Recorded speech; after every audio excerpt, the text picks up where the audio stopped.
बिस्मिल्लाहिर्रहमानिर्रहीम। अस्सलाम वालेकुम स्टूडेंट्स। हम फार्मास्यूटिक्स का प्रैक्टिकल हमारे दो रह गए, बाकी एक हमारे एक्सपेरिमेंट नंबर 10 एंड 11। इसमें हमारे पास है नेक्स्ट के प्रिपरेशन ऑफ आयोडीन टिंचर्स। ठीक है, आयोडीन टिंचर्स किस तरह से आप बना सकते हैं, इसका मेथड लिखा हुआ है। ठीक है, कौन कौन सी रिक्वायरमेंट है, तो इस तरह से आपका जो रिटर्न प्रैक्टिकल होगा उसमें वो कोई भी प्रैक्टिकल आपको दे सकते हैं। सबसे पहले थ्योरी में ये है कि टिंचर होते क्या है।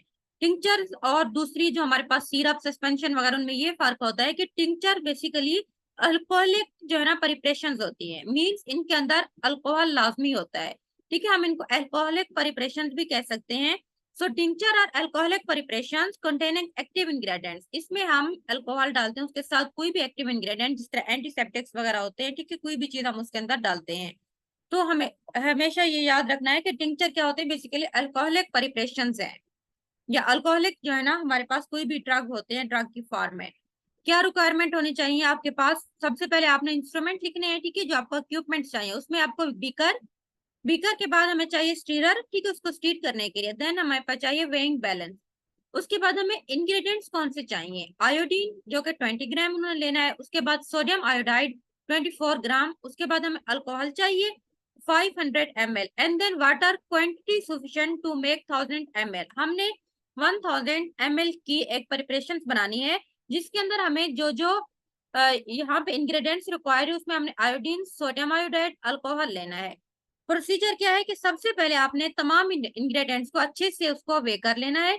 उसके बाद 20 gram iodine and 24 gram sodium iodide को आपने मिक्स कर लेना है 500 ml अल्कोहल के अंदर। बीकर के अंदर आपने इन तमाम चीजों को डाल के अच्छे से उसको स्टीर करना है, एंड देन आपने उसका वॉल्यूम मेकअप करने के लिए उसके अंदर प्यूरिफाइड वाटर डालना है, और आपने उसका 1000 ml तक वॉल्यूम कंप्लीट कर लेना है। इसके यूजेस क्या है कि एज ए एंटीसेप्टिक यूज होता है। ठीक है, किसी भी इंफेक्शन वगैरह को वॉश करने के लिए हम इसको यूज कर सकते हैं, बैक्टीरिया वगैरह को किल कर देता है। वेब में जो आपसे क्वेश्चन पूछ सकते हैं कि एंटीसेप्टिक क्या है। एंटीसेप्टिक मींस ऐसा हमारे पास सब्सटेंस जो कि माइक्रो ऑर्गेनिज्म, जिसमें बैक्टीरिया, वायरस वगैरह जो भी फंगस है, उसकी ग्रोथ एंड डेवलपमेंट को रोक देता है। कोई भी ऐसा सब्सटेंस जो कि बैक्टीरिया की, माइक्रो ऑर्गेनिज्म की ग्रोथ या उसकी डेवलपमेंट को इनहिबिट करता है, उसको हम एंटीसेप्टिक कहते हैं। उसके बाद ये टिंचर्स क्या है, वही टिंचर ऐसी मेडिसिन होती है जिसमें अल्कोहल लाजमी होता है, and then small amount of drug, जो एक्टिव इंग्रेडिएंट्स हमें चाहिए हम वो ऐड कर लेते हैं, तो हम उसको टिंचर्स का नाम देते हैं। देन हमारे पास है कि what is the concentration of alcohol in tinctures. Tinctures के अंदर अल्कोहल कितना होना चाहिए, alcohol concentration as high as 90% is use in tincture, क्योंकि बेसिकली हमारे पास ये टिंचर प्रिपरेशन है ना, तो इसके अंदर 90% तक हमेशा आपने याद रखना है कि एक स्टैंडर्ड कंसंट्रेशन होती है। आपसे वेब में पूछेंगे कि अल्कोहल टिंचर्स के अंदर अल्कोहल कितनी है, क्योंकि जो एलेक्सर्स होते हैं ना, एलेक्सर्स के अंदर भी बेसिकली वाटर एंड अल्कोहल होता है, लेकिन उसके अंदर जो कंसंट्रेशन होती है अल्कोहल की वो कम होती है। सो एलेक्सर और टिंचर्स में ये फर्क है कि टिंचर्स के अंदर 90% तक ऑलमोस्ट इसके अंदर अल्कोहल होता है। आयोडीन टिंचर्स का दूसरा नाम क्या है, आयोडीन टिंचर को हम वीक आयोडीन सॉल्यूशंस भी कहते हैं। बेसिकली आयोडीन का एक्सप्रेशन होता है जिसको हम वीक आयोडीन सॉल्यूशंस भी कहते हैं। उसके बाद हमारे पास है नेक्स्ट है determination of specific gravity of simple solution. अगर हमारे पास कोई भी सिंपल सॉल्यूशन है, हम उसकी स्पेसिफिक ग्रेविटी को किस तरह से डिटरमाइन कर सकते हैं। सबसे पहले ये कि स्पेसिफिक ग्रेविटी क्या होती है। आपको प्रैक्टिकल देते हैं ना, तो आपने इस तरह ये सारी इसके अंदर हेडिंग लिखनी है, ऊपर उसकी थ्योरी, उसके बाद उसके लिए जो हमें इंग्रेडिएंट्स वगैरह चाहिए, रिक्वायरमेंट हमारी क्या है, प्रोसीजर, प्रोसीजर के बाद उसके बाद प्रिकॉशंस भी आप लिख सकते हैं, एंड देन आपने उसके अंदर उसके यूजेस वगैरह लिखने हैं। Specific gravity is the ratio between the density of a sample solution and a reference substance. हम जब कोई भी लैब के अंदर हम एक अपना ड्रग बनाते हैं, चाहे हमारे पास कोई टिंचर, कोई सॉल्यूशंस वगैरह होता है, हम उसको एक रेफरेंस सब्सटेंस के साथ उसको कंपेयर करते हैं। सो स्पेसिफिक ग्रेविटी एक रेशियो होती है between the density of the sample solution, एक हमारे पास सैंपल सॉल्यूशन उसकी डेंसिटी और एक स्टैंडर्ड या हम उसको रेफरेंस सब्सटेंस कहते हैं, उन दोनों की डेंसिटी के दरमियान जो रेशियो होती है उसको हम स्पेसिफिक ग्रेविटी कहते हैं। अगर स्पेसिफिक ग्रेविटी का कोई यूनिट नहीं होता, क्यों, क्योंकि हमारे पास बेसिकली ये रेशियो है ना, तो सैंपल सॉल्यूशन डिवाइडेड बाय जो रेफरेंस सब्सटेंस, तो दोनों को हम आपस में जो डिवाइड जब करते हैं तो वो कट हो जाएंगे, तो इसका कोई यूनिट नहीं होता क्योंकि रेशियो में ये आ जाती है। उसके बाद हमारे पास है यूनिट। ठीक है, डेंसिटी क्या है, डेंसिटी का हमें पता है कि density is equal to mass per unit volume, mass divided by volume is equal to density. उसके बाद है डेंसिटी का यूनिट क्या होता है। डेंसिटी का यूनिट उसके फॉर्मूले से हम लोग खुद कैलकुलेट कर सकते हैं, जिस तरह मास पर वॉल्यूम, मास का यूनिट हमें पता है ग्राम है, और उसके बाद वॉल्यूम का यूनिट क्या होता है कि ml होता है, मिलीलीटर। सो हम कह सकते हैं कि ग्रेव जो डेंसिटी का यूनिट है मास पर ml, उसको हम ग्राम सॉरी मास पर वॉल्यूम मींस के ग्राम पर ml मिलीलीटर, हम उसको खुद भी लिख सकते हैं। उसके बाद एक, या हम उसको यूं भी कह सकते हैं कि ग्राम पर क्यूबिक सेंटीमीटर या किलोग्राम पर लीटर, अगर हम उसकी कन्वर्जन कर दें सिंपल हम लिख सकते हैं कि जो यूनिट होता है ना डेंसिटी का, मास पर वॉल्यूम होता है। मास का यूनिट हमें पता है ग्राम है, अगर तो और नीचे हम मिलीग्राम लिखेंगे। अगर हमारे पास केजी में हम कर रहे हैं, अगर हम मास को केजी में शो कर रहे हैं, तो नीचे हम जो वॉल्यूम होगा उसको हम जो तो लीटर में कन्वर्ट कर देंगे। उसके बाद रिक्वायरमेंट क्या हो सकती है। सबसे पहले हमें क्या क्या चीजें चाहिए, हमें वेइंग बैलेंस चाहिए, उसके बाद हमें जो है ना स्केनोमीटर्स चाहिए। स्केनोमीटर्स जो होता है बेसिकली डेंसिटी को फाइंड आउट करने के लिए यूज होता है। उसके बाद हमें वाटर चाहिए और सैंपल सोल्यूशन। सबसे पहले आपने क्या करना है कि प्रोसीजर के अंदर आपने वॉश करना है जो थी स्केनोमीटर्स को थ्रोली, अच्छे से आपने उसको कंप्लीट तौर पर वॉश कर लेना है।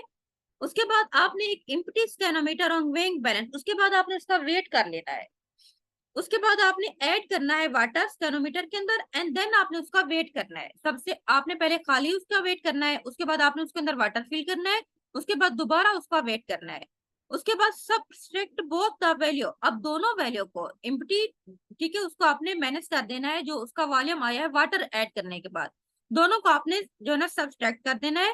Calculate the density of water with the help of formula. Formula उसके बाद क्या है हमारे पास, डेंसिटी इक्वल टू मास पर वॉल्यूम, आपने उसके अकॉर्डिंग जो है ना उसको कैलकुलेट करना है। अब आपने क्या करना है कि आपने सैंपल सोल्यूशन को ऐड करना है स्कैनोमीटर के अंदर, उसको वेट करना है। Calculate the density of sample, उसकी आपने डेंसिटी फाइंड आउट करनी है। उसके बाद स्पेसिफिक ग्रेविटी को हम फाइंड आउट कर सकते हैं गिवन फार्मूला से। तो specific gravity is equal to density of sample divided by density of water. आपने पहले सिंपल वाटर की डेंसिटी फाइंड आउट करनी है, ठीक है, उसके बाद आपने सैंपल की डेंसिटी फाइंड आउट करनी है, फिर दोनों को डिवाइड करके हम स्पेसिफिक ग्रेविटी निकाल सकते हैं। स्पेसिफिक ग्रेविटी क्या है, वही जो ऊपर भी लिखा हुआ है कि बेसिकली ये रेशियो होती है density of the sample and density of जो रेफरेंस हमारे पास सब्सटेंट है।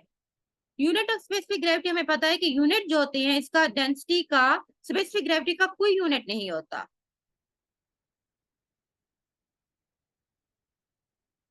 ठीक है, स्पेसिफिक ग्रेविटी का हमारे पास क्यों यूनिट नहीं होता, क्योंकि ये बेसिकली रेशियो है, तो इसीलिए हम कह सकते हैं इसका कोई यूनिट नहीं होता। Dominators and denominators are the same है, so they cancel each other. उसके बाद डेंसिटी को किस तरह से कैलकुलेट करते हैं, हमें पता है कि डेंसिटी इक्वल टू मास पर वॉल्यूम, जो है ना हम डेंसिटी को कैलकुलेट कर सकते हैं। देन हमारे पास है कि व्हाट इज स्कैनोमीटर्स, क्या होते हैं। Scanometer is a simple a bottle which can be precisely filled with a specific but not necessary accurately known volume. एक खास हमारे पास बोटल्स होती है, ठीक है, इसमें आपको इमेज भेज देती हूँ, इसके अंदर आप उसकी तस्वीर लेके आप प्रैक्टिकल कॉपी के ऊपर लगा लेना। ये हमारे पास एक बोतल होती है जिसको हम जो है ना अच्छे से स्पेसिफिक जो है ना एक क्वांटिटी के अंदर हम उसको फिल करते हैं, जिससे हमें वॉल्यूम को फाइंड आउट करने के लिए यूज होती है। तो ये हमारे पास 11 प्रैक्टिकल थे, आपने अपनी कॉपी पे लिख लेने हैं, ठीक है, कॉपी आप लोग अपनी ले लो।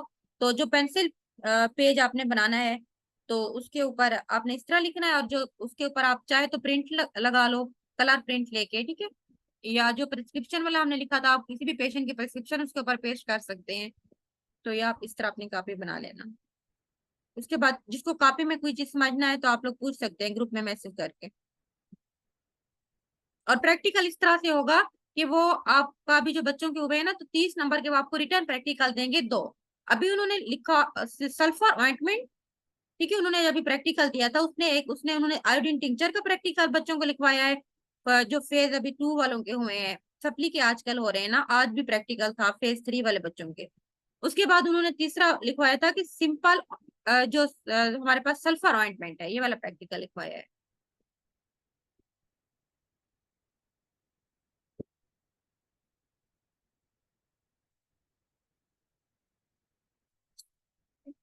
उसके बाद फार्माकोग्नोसी के हम लोग डिस्कस कर लेते हैं, ठीक है, कि कौन कौन से प्रैक्टिकल हैं, किस तरह से आप लोग ने याद करनी है। ये हमारे पास बुक एंड हो गई है, तो मैं इसके इधर ही क्लोज कर रही हूँ।